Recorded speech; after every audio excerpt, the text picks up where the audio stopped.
This is Rumble with Michael Moore, and I am Michael Moore. Welcome, everyone. Thank you for joining me today. We're just going to touch on a few things here. This won't be very long. Just a few things I want to share with you, a couple things I want to get off my chest and leave you with a thought or two. Let me just begin by saying that someone I admire a great deal, someone who has inspired me in my work for many, many years, somebody who I consider a friend, passed away on Thursday night. Her name was Julia Reichert. And Julia is not only one of the top documentary filmmakers that we have in this country, she was part of that initial new wave of the modern day documentary back in the late 60s and early 70s. Before her were actually the people that kind of are the godfathers of what we call documentaries now, and D.A. Pennebaker, Richard Leacock, the Maisel brothers, Robert Drew. But notice I said godfathers, they were mostly men. And Julia Reichert is often been called the godmother of documentary filmmakers because she started when she was in film school. I believe that she went to Antioch there in Yellow Springs. She graduated from high school in 1964. Her father was a butcher. Her mother was a house cleaner who then put herself through school and became a nurse. She came from the working class, and by the time she was in college in the mid to late 60s, she ended up getting a film degree. And while she was a senior in college, she made her first documentary. And this film that she made is probably one of the most important films that I've seen in my lifetime. It came out in 1971. She made it with her partner, who was also, I believe, at the school there with her in Ohio, Jim Klein. But as the driving force of creating something brand new, a film that had never been made before, if you can actually believe this. It's the early 70s. There's a new movement afoot in this country. The modern day civil rights movement began back in the 50s. The anti-war movement against the Vietnam War in the 60s. But then, I don't know, I'd say maybe halfway through the 60s, late 60s, and definitely early 70s, the modern day feminist movement began. It was a very powerful moment, and Julia and Jim made what is really considered now the first feminist documentary. It's not to say that there weren't women making films. In fact, women have been making films since the silent film era. But she decided that she wanted to make movies that were going to deal with the issues of the day. And so she made a film called Growing Up Female, 1971. And once I got my driver's license when I was, I guess I was going into my junior year in high school. And my parents were very good about letting me use the Chevy to go places. And whenever I could, I would drive down to Ann Arbor, sometimes Detroit, mostly because the University of Michigan had 7 film societies. And every night, there literally were 7 different films being shown on the campus, sometimes in lecture halls, sometimes in little theaters on the campus. It's where I learned that if I wanted to see foreign films, if I wanted to see documentaries, if I wanted to see indie films, this is where I had to go. I had to drive to Ann Arbor as a high school student. Ann Arbor was about an hour south of where I lived, up near Flint. And so I would go down there. I'd hear about a film. Remember, there's no internet, so there's no place I can go online to see what's playing. But every time I went to Ann Arbor, I'd pick up all these flyers and handbills, and they would tell you what's showing next week, next month, whatever.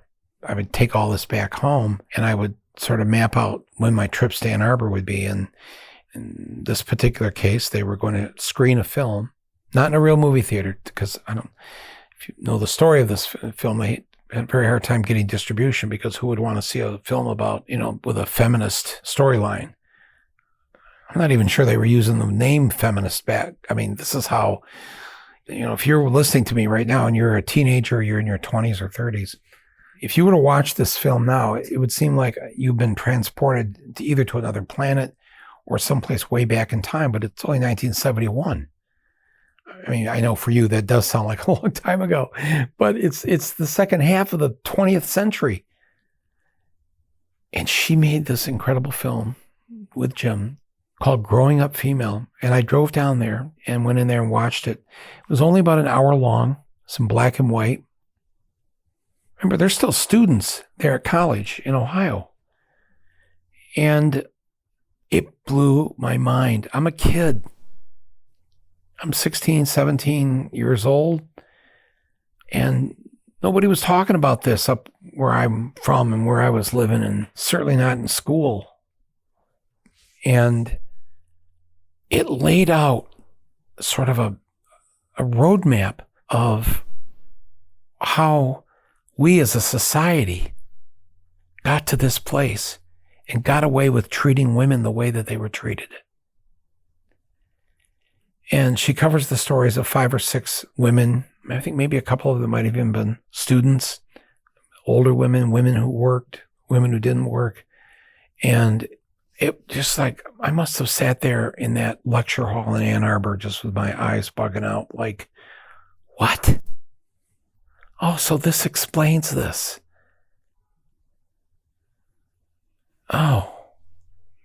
I've mentioned to you before how my mother graduated as the valedictorian of her high school class and could never get any kind of job other than as a secretary or a clerk or something like that. It was never intended or expected that she would go on to use her brains, her smarts for herself, for the world we live in, all of that.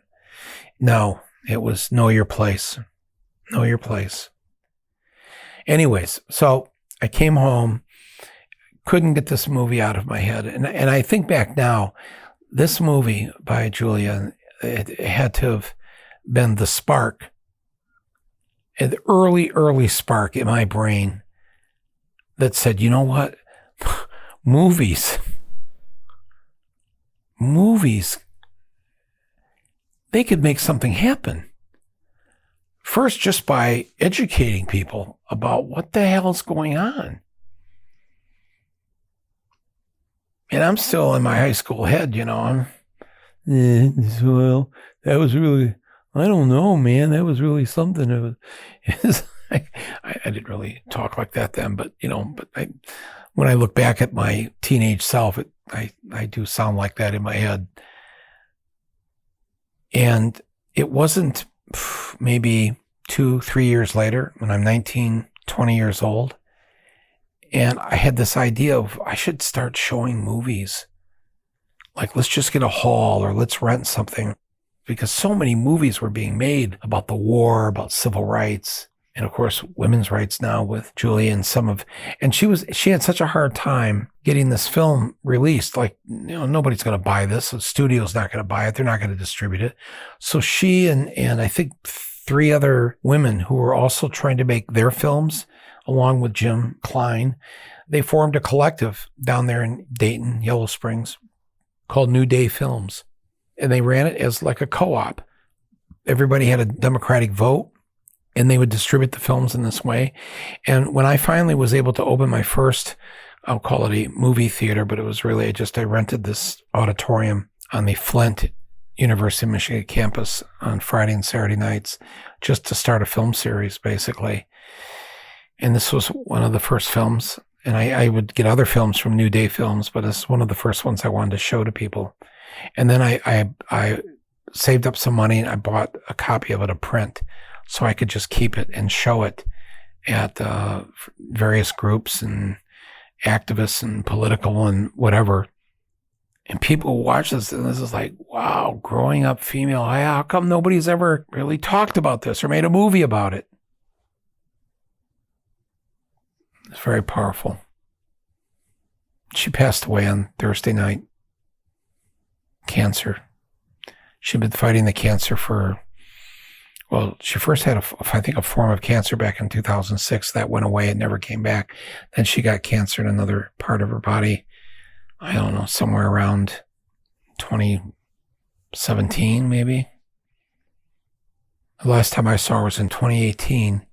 I handed her a Lifetime Achievement Award from this group called Doc NYC. They have a luncheon every year put on by one of the key people that curates and cares about and promotes documentary films, a man by the name of Tom Powers.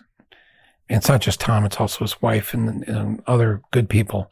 But they asked me if I would give them this award. So I did that, and she was probably going through chemo at that time, but it was November of 2018. 2 months after that, she was nominated, she and her now husband, Steve Bognar, for a film they made called American Factory, about a former General Motors factory in Ohio that was bought up by a Chinese company that wanted to bring in their kind of Chinese communist, quote, capitalist ways of running a factory, and they have complete access to film this whole thing. It's called American Factory. It won the Oscar for Best Documentary. And she and Steve went up and gave their acceptance speech. And her last line, she quoted Karl Marx that this isn't going to get better until the workers of the world unite. She was nominated 4 times for the Oscars for documentaries. She made a documentary called Union Maids about the women's labor movement in the first half of the 20th century. She made another film called Seeing Red about what it was like to grow up in a family that believed in communism in the 20s and the 30s and the 40s. And after that, when there were all these witch hunts and whatever, and it was such a tender, actually, look at Americans who believed that the best way to support the American ideals that we all say we believe in was to follow the teachings of Karl Marx and Engels and others who were promoting socialism or communism at the time. Very great film, nominated again for Best Documentary for the Oscars. And then her and Steve made a short film called, I think it was called The Last Truck, about the closing of that same, this is before she made American Factory, that GM factory in Ohio that shut down. So was always making films about women who were working class, women who were political and outside the box. If you ever have a chance to see any of these films, and if you have a chance to see Growing Up Female, I looked around today for it. It's difficult to find, but it is on the Criterion channel. If you haven't heard of the Criterion channel, Criterion Collection, they help restore older films. They also do such good work putting out classics, foreign films, documentaries, indies, the quality of their digitization, the digital work they do with movies that were shot on film is incredible. They put out a special edition of my film, Bowling for Columbine. Beautiful, beautiful job. And, people, I subscribe to the Criterion channel. It's a streaming service, just like a Hulu or Prime or whatever. And, I always tell people you should really subscribe to this channel, and you're going to see all the great films that you're never going to see elsewhere. 100 years of great films. Anyways, they have Growing Up Female. I'm going to watch it here tonight. Again, like I said, it's less than an hour. If you don't have the Criterion channel, it's a streaming service. It's like $10 a month, or you can get it for the year, and it's like, $9 a month or something like that. But you get a 14-day, I think, free trial. If you're not sure you want, or you don't have the money to get another streaming service, just go to it, sign up, and watch Growing Up Female. And while you're there for the next couple of weeks, you could watch a few other films that I'm telling you, they'll blow your mind. But I really want you to watch Julia's film. I really want to honor her. I don't want her work to be forgotten. I want to make sure New Day Films still exists 50 years later, this feminist film collective in Ohio. Still there. You can go on their site, see the films they have available. But I don't know. It feels like we've lost a lot of people in these last few years. And I don't like it. I don't like it one bit. And I think the way that they live on is by making sure, especially if they're an artist, a filmmaker, that we make sure that their work lives on and that new generations get to see these films. So get a free trial there. They're not an underwriter of this episode. They're just people that I want to support for showing the works of people like Julia Reichert, growing up female. And my eternal gratitude to Julia for inspiring me as a teenager and as a teenage boy who needed to be taught a thing or two about how things work, how things are put together. You know, at that age, you're 16, 17 years old, you're thinking.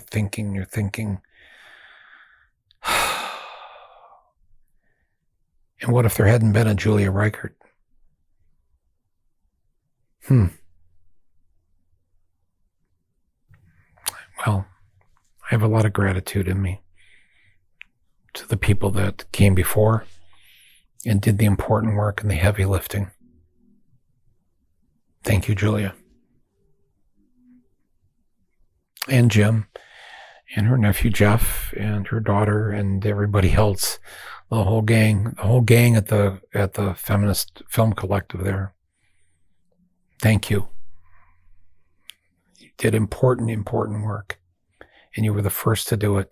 And that I had this small little window that I got to witness the birth of this back in the early 70s. It's a privilege, and I know what it did to help me and to encourage me to do the work I would eventually do. Thank you, Julia Reichert.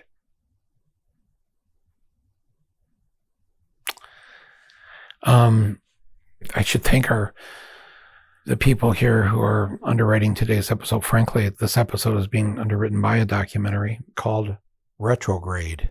It's from National Geographic Documentary Films and Picture House. Retrograde captures the final 9 months of America's 20-year war in Afghanistan, and it captures it from multiple perspectives. From rarely seen operational control rooms to the front lines of battle to the chaotic Kabul airport during the final U.S. withdrawal, Oscar-nominated and Emmy Award-winning filmmaker Matthew Heinemann's latest film, and I'm telling you, this guy is a great documentary filmmaker, and this is his latest film, and it offers a cinematic and historic window onto the end of America's longest war and the costs that were endured for those most intimately involved.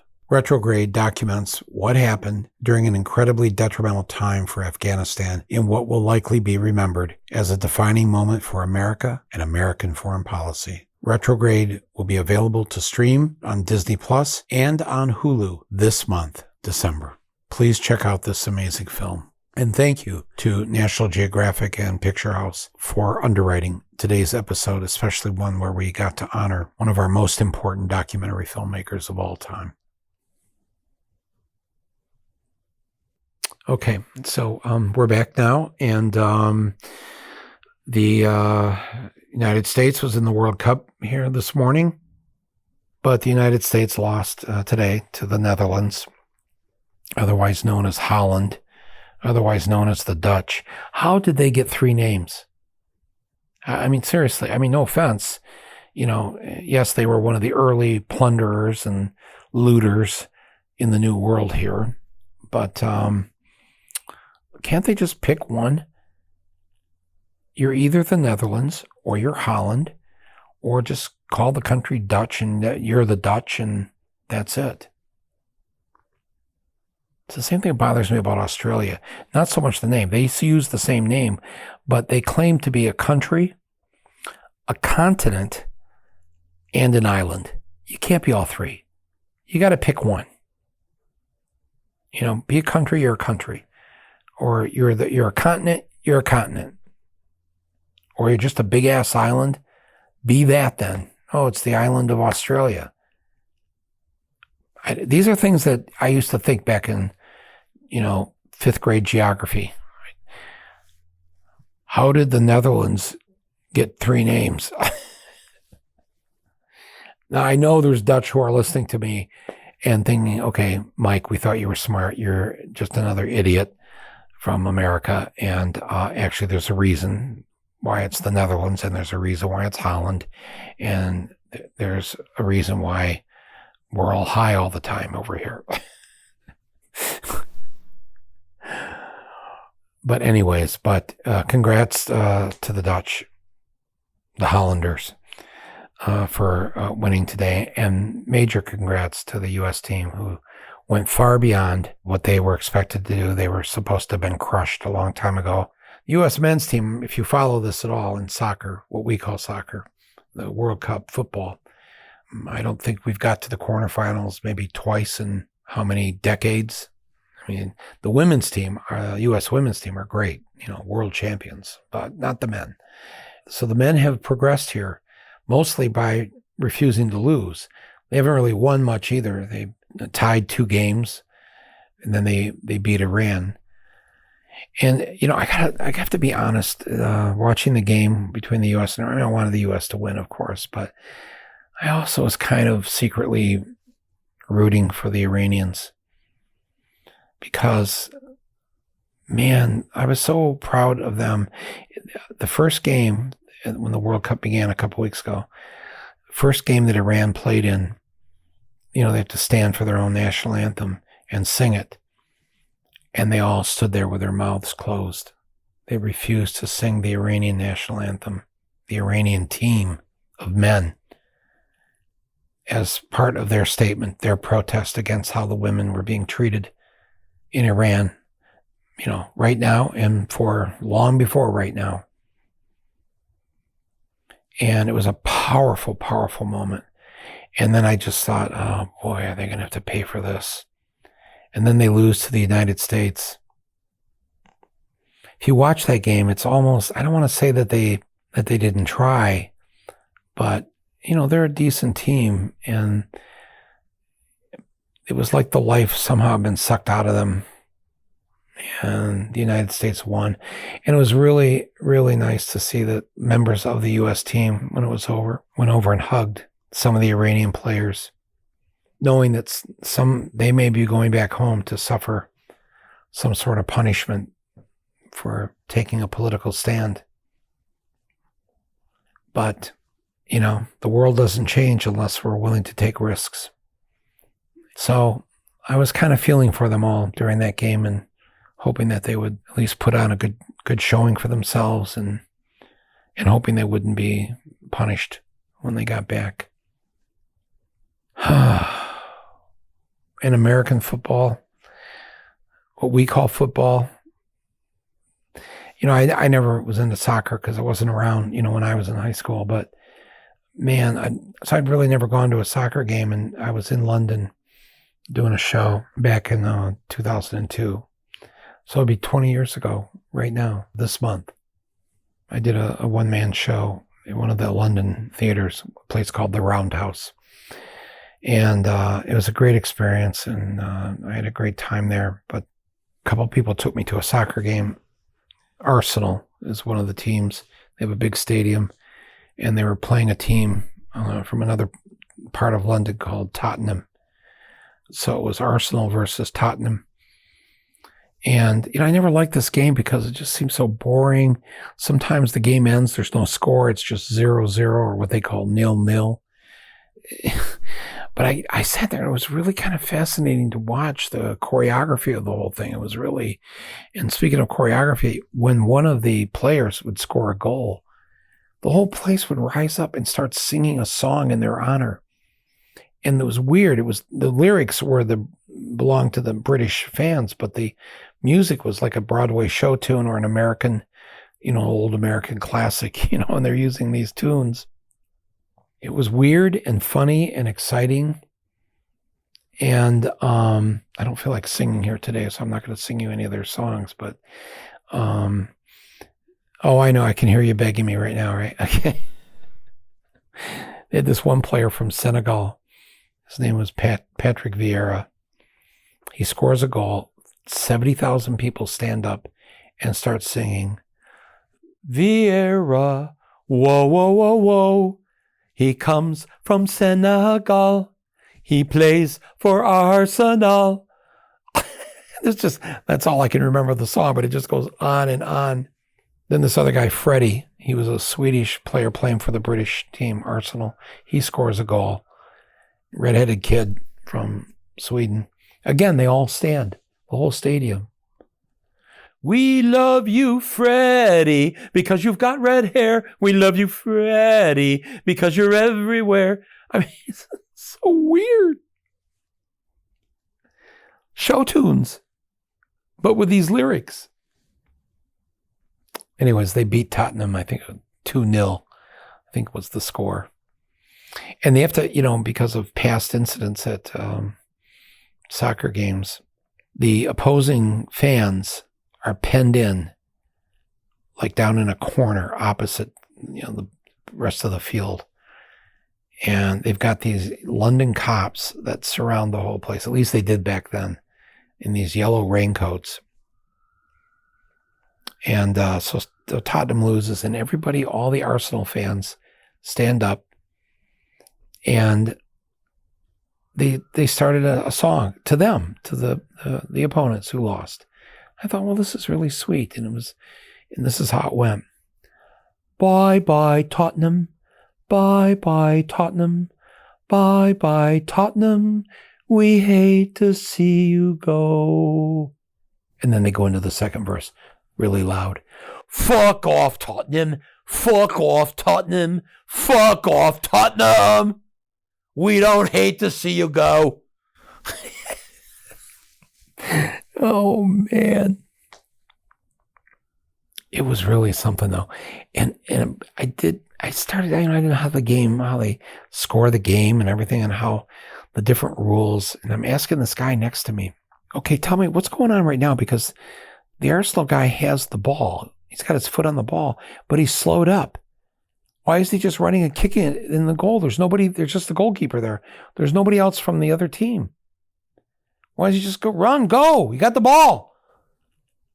And the guy next to me, the British guy, says, no, we can't do that. That'd be offsides. What do you mean offsides? If you got the ball legally, go, kick it, go, put it in the net. And the British guy says, no, it's offsides then, because you have to wait until there's someone from the other side. So there's a defender. There's, not just the goalkeeper, but like an actual defender there.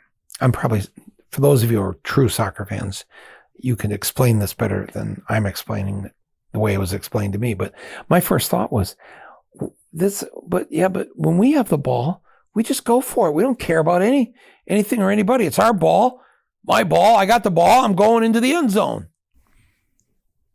And then the British guy looks at me and he goes, but if there's no one from the other side in front of you or with you trying to stop you, well, that wouldn't be fair. That's what he says to me. And I went, fair? He goes, yeah. You can't just take the ball and head down into the zone and put it in the net. That wouldn't be fair, he says. I said, oh my God. This is why this sport has never caught on in the United States. What do you mean, fair? I got the ball. Fuck you. I'm going into the end zone. Fair? Fair? This is how the rest of the world, though, plays their football. It has to be fair. And when they do kick one in, the ball into the net, they score a goal. A goal there is 1 point. Why is it only 1 point? Because it's one kick, one ball went in the net, one ball went in, you get 1 point. I said to the British guy, not in our football. You score a goal, you get 6 points. He goes, why would you get 6 points? Because you made a touchdown.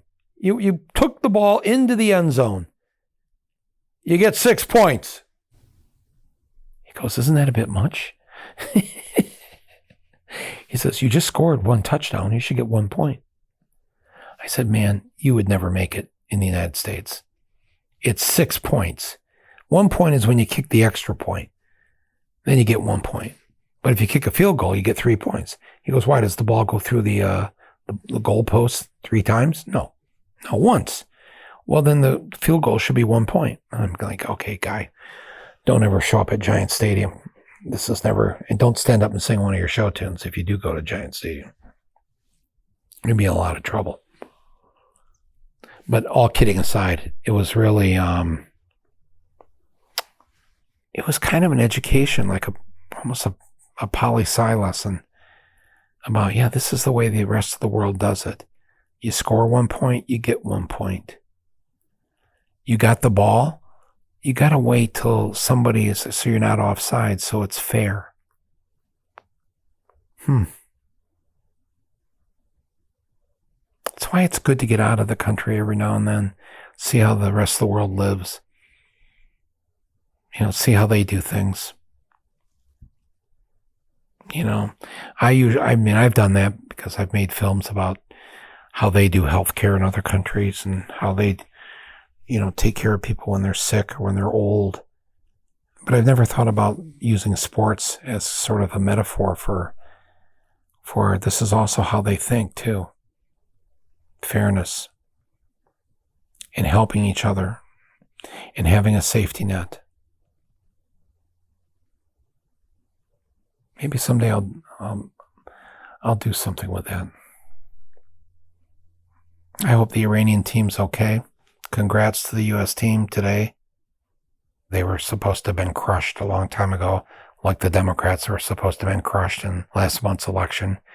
And so the U.S. team became its own blue wall, got through 3 games without letting anybody beat them. It's pretty impressive. And speaking of the blue wall, we have one more job to do, folks. It's called Georgia this Tuesday, December 6th. I've been feeling good about this. Herschel Walker's, he doesn't have the coattails of Brian Kemp, the Republican who won the governorship of Georgia. So he's not going to be on the ballot. So he's not going to be bringing all these Republicans in to vote because the Republicans wanted to beat Stacey Abrams, or Democratic nominee for governor. Herschel doesn't have that on Tuesday. There's already been a record number of people in early voting here, showing up to vote in person. On Friday, there was something like 350,000 people that showed up to vote in one day. That's amazing. So those, I think, are all good signs for Senator Warnock to win. If you're down there now and you're working to, knocking on doors, thank you for that. If you, wherever you are in the country, you're making phone calls, participating in the effort to reelect Senator Warnock, thank you for doing that. There's still time to help out. You can go online and find the places that are looking for people where you don't have to leave the comfort of your home. You can get out the vote from wherever you're at here in the country. So our eyes and our hopes are with Senator Warnock and Georgia for this Tuesday. Like I said, I'm feeling pretty good about this. We're going to end up with a 51-49 Senate. So that's one less vote we have to worry about. If we have to deal with Manchin and Sinema now, it's, we only have to deal with one of them. We have enough votes to deal with it if we can convince one of them to do the right thing. Newt Gingrich, I loved it yesterday, complaining about how the Republicans don't get it, how, Biden pulled off a historic win for the party, that a first-term president to do as well as the Democrats did in the first midterm, it just doesn't happen. There's no rhyme or reason to it other than the fact that the American people did not want the Republicans running the whole show. And they've got what do they have the House by, like 4 votes? It's nothing. That could change in an instant. We're going to be having special elections in these next 2 years. We could easily get the House back. So don't give up, folks. Let's stay on top of this. There will be those occasional Republicans who will vote with us, mainly because they barely got reelected in blue districts that voted for Biden, but they won by a few hundred votes. They're going to be thinking about that when they vote on certain things. They're going to think, clearly the majority of people in this district are pro-choice. They're pro-civil rights. We may just see some of them flipping over every now and then, or a lot. So we'll keep our hopes up and we'll start working toward 2024. Because right now the Republicans are in shock. I mean, they are in shock. They still can't believe what's happened. There's all this infighting going on. They don't know what they're going to do with the Speaker of the House. McCarthy has no assurance he's going to be elected as Speaker. And this is what we did to them. We discombobulated them. And we have to keep at it. Keep at it, my friends. There was a thing today where there's an anti-McCarthy group that's got so many votes right now they've got a secret person that they're going to submit to be Speaker of the House when they have the vote. And the rules are You may be surprised if you don't know this already. To be the Speaker of the House of Representatives of the United States Congress, you do not have to be an elected member of Congress. The majority party in Congress can pick any American citizen to be the Speaker of the House. Yes, that is correct. So they've got somebody who apparently is not a member of Congress that they're going to put up. And, there's been wild rumors all over the place. Like they might nominate Donald Trump to be Speaker of the House. Of course, if he's even thinking about that, just you could see how his warped mind would see himself being able to sit there in that big chair every day and run Congress. Wow. But legally, they can do that. Legally, they can elect Donald Trump as Speaker of the House. I don't know if that's who they've got in mind, or they've got somebody else, or they want to maybe bring back Newt or somebody. I don't know what's going on there, but I did not know that anybody can be Speaker. If you're a citizen, you're over 18 years old, you can be the Speaker of the House. And then finally, the Democratic National Committee this week decided that Iowa will no longer be the first caucus or primary state. In fact, they don't want to do caucuses. It's not democracy. There should be a ballot, secret vote, go in, vote for who you want for president. So in 2024, all that traipsing around we did for Bernie there in Iowa, remember the mess it was? They couldn't even count the caucus numbers right. To this day, they still don't know the real numbers. I just left there thinking, what a waste of time, effort, and this all-white state gets to have this big of a say. I mean, it's not all white. There's a couple percentage points of people of color. But seriously, why did they in New Hampshire get that? And that's what the Democratic Party decided this week. They shouldn't have that. So the first state in 2024 for a primary will be South Carolina, a state with a significant black population. And then the second state will be Nevada on the other side of the country with a significant Hispanic and Native American population. And then the third state, they're going to let New Hampshire be number 3, just for, old time's sake. And then 4 and 5, right there, this is all in the first month of February, the primary month, will be Georgia and Michigan. Michigan. We never really get to have a say in these primaries. It's always too late or whatever. But Michigan also is a diverse state with majority black cities, Detroit and Flint and Saginaw and others. The primary season for the Democrats in 2024 is going to look a little more like the majority of America looks. And I think that's a really good thing that they've done. I was happy to hear this. Happy for Michigan. And really happy for Iowa. They're in the timeout room. They got to think about how they've been doing this and why they do it in this crazy way. All right. That's about it for today. I've said my piece, what I wanted to say here, and I appreciate you listening to me. Again, don't forget, Georgia is on Tuesday, and our great movement will essentially, this part of it will come to an end, hopefully with another victory here.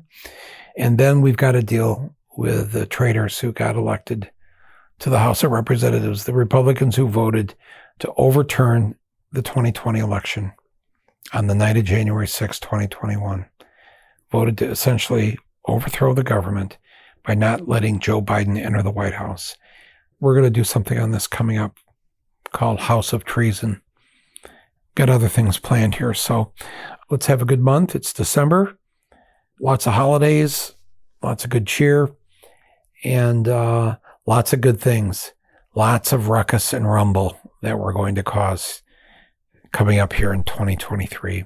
Thanks everybody for being part of this. Thanks to my producer and editor, Angela Fargos. My thanks to all of you, to everybody who supports this podcast. I'll be talking to you really soon. This is Rumble with Michael Moore. I'm Michael Moore. Have a good week.